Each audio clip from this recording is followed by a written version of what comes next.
SR Asia द्वारा बनाई गई रिपोर्ट जो कि बिना डीपीआर के बनाई गई है और ये रिपोर्ट एक तरफा एवं किसान विरोधी रिपोर्ट है। इसीलिए प्रस्तावित बल हवाई अड्डे की सामाजिक प्रभाव आंकलन रिपोर्ट को निरस्त किया जाए।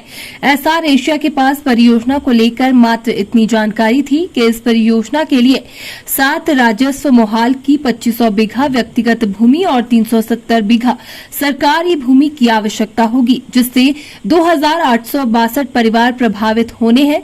इतनी जानकारी के आधार पर रिपोर्ट तैयार की गई है। ये केवल इस क्षेत्र की जनता के साथ मजाक नहीं बल्कि हिमाचल प्रदेश भूमि अर्जन, पुनर्वासन और पुनर्व्यवस्थापन में उचित प्रतिकर और पारदर्शिता अधिकार नियम 2015 का उल्लंघन भी है। सचिव नंदलाल वर्मा ने कहा कि एसआर एशिया के रिपोर्ट में सामाजिक प्रभाव आकलन रिपोर्ट पढ़कर परियोजना बनने से प्रभावित क्षेत्र की जनता को कितना भूमि का मुआवजा मिलेगा, मकान जो अधिगृहित होंगे उसका कितना मुआवजा मिलेगा, रोजगार कैसे मिलेगा, कुछ भी पता नहीं है।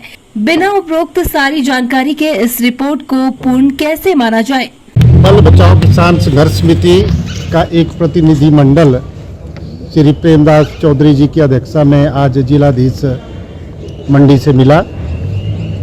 26 तारीख से लेकर के और 29 मार्च तक बल में प्रस्तावित हवाई अड्डे के लिए जन सुनवाई होने जा रही है।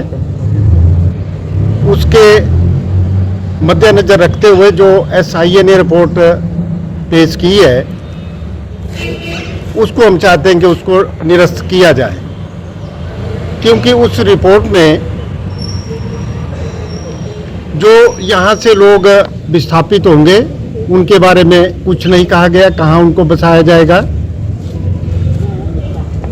रोजगार कहाँ दिया जाएगा, और जो प्रवासी मजदूर यहाँ करके कार्य कर रहे हैं उनको भी आर्थिक हानि होगी। ये जो बल में प्रस्तावित हवाई अड्डे का जो क्षेत्र है, बाढ़ग्रस्त एरिया है ये, और यहाँ 1 बीघे से लगभग 2 से 3 लाख रुपया यहाँ का किसान कमा रहा है।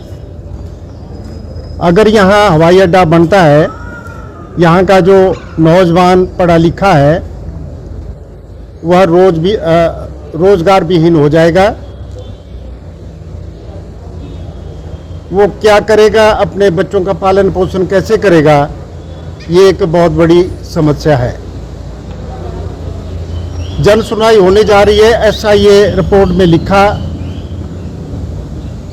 कि लोगों की राय ली जाएगी, लेकिन राय लेने से पहले सरकार को चाहिए था कि इनको कहाँ बसाया जाएगा और इस ज़मीन का जो मुआवजा है, जो रेट है, वो क्या देंगे, क्या उनको घर बना करके देंगे, ज़मीन के बदले ज़मीन देंगे और रोजगार भी मिलेगा। दूसरा, ये जो हवाई पट्टी बनेगी ये लगभग 7 से 9 मीटर ऊपर उठेगी।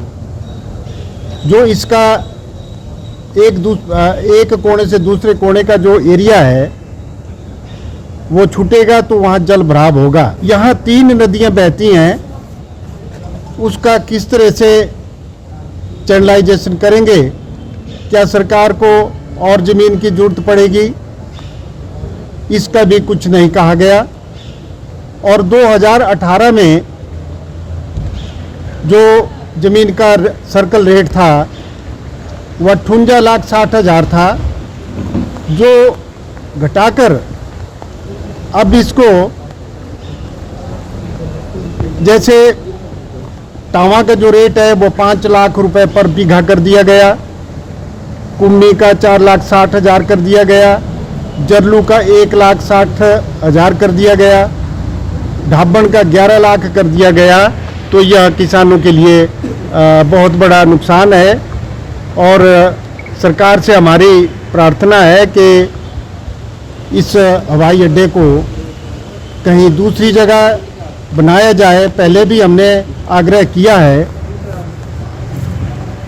ताकि यहाँ का जो किसान है अपने को बचा के रखे, क्योंकि यह जो ज़मीन है राजा रजवाड़ों के समय की थी, जो बड़ी मुश्किल से किसानों को मिली है। इसलिए बल्कि किसान चाहते हैं कि इस हवाई अड्डे को कहीं दूसरी जगह बनाया जाए।